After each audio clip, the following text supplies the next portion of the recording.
To select auto lamps, rotate the lighting control to the auto position. As the light fades, all exterior lighting automatically switches on.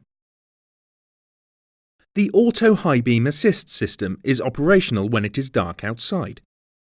It automatically selects and deselects high beam. To select Auto High Beam Assist, rotate the lighting control to the auto position.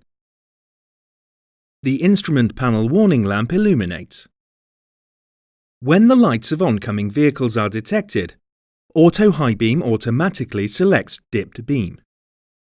It switches back to high beam when the vehicles have passed. Auto High Beam only activates when the vehicle's speed exceeds 40 km per hour, and it deactivates when the vehicle's speed drops below 24 km per hour.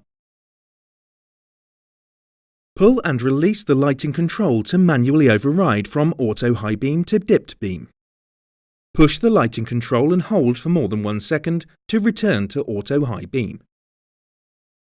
Push and release the lighting control to manually select normal high beam. Push the lighting control and hold for more than 1 second to return to Auto High Beam. Rotate the lighting control to dipped beam to switch the Auto High Beam system off.